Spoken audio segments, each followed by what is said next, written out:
This is just a quick video building the spur gear assembly for the Slash drag car no prep build. We're going to start with this assembly down here. This is the spur gear and the slipper clutch. So that's this piece, and this piece.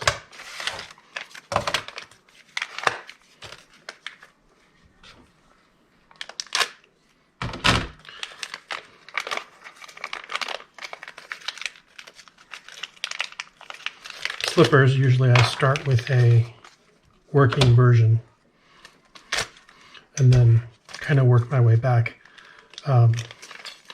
Generally I've burned it out and it's time to replace it, not build it from scratch. So this will be fun.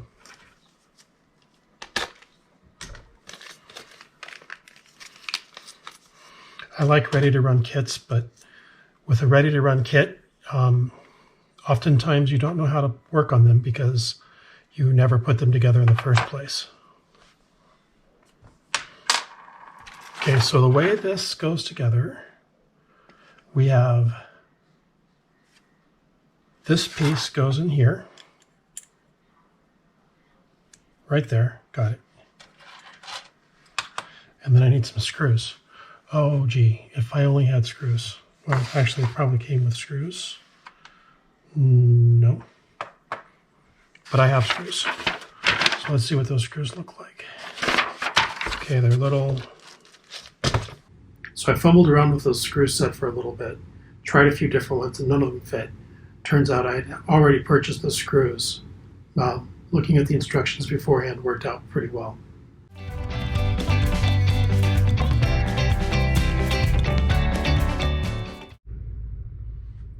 Okay.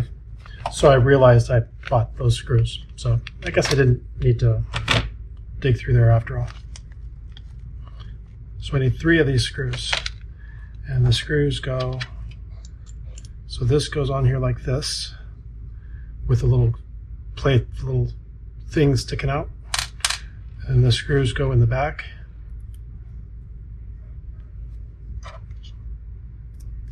I always grab the wrong screwdriver first. And then they just screw right in. Screwing the screws in was pretty straightforward once I got the right screws in my hand. Just when you put the clutch plates on, just make sure you put them on the right way. There's holes there that make them go in, so they go in one way only. Just don't force them.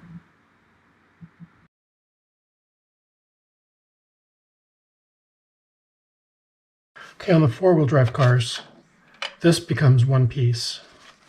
And the screws hold it together with the springs. Here's the 2 springs.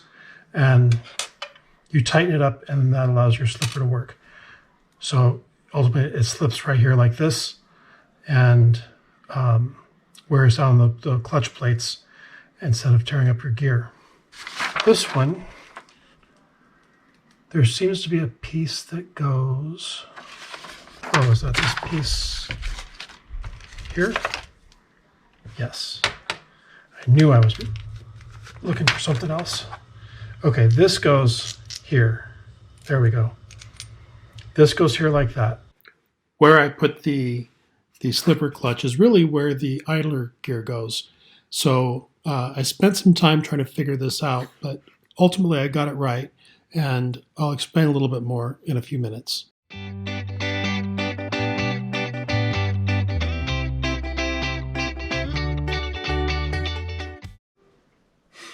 Okay, we're back. It took a minute or 2 to figure out how this goes, so I didn't want to bore you with just sitting there doing nothing. So the way this goes is a little more complicated than it looks. Is this gear, this idler gear goes on here. Okay, it latches into that. Sure, it's going to make a liar out of me. That's what it looked like it did. Nope, that's exactly how it goes. It's just very tight because of the amount of torque that it deals with. It can't slip around very much, so it's very hard to get it onto that shaft. Okay, it was real fun getting this gear onto this drive. Turns out it's supposed to be extremely tight, and there's a little pin that goes through here that this little groove goes in. Well, it doesn't just slide on. So what I ended up doing was taking a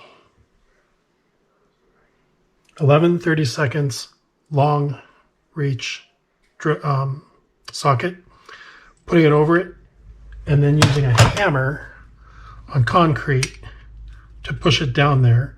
And then I aligned it with vice grips by putting this pin in here, grabbing onto it and grabbing onto the gear with another set of pliers, plumbing pliers, and then twisting it towards lined up, then going back to this and hammering it down into place. That is not going anywhere. So hopefully what we did was right.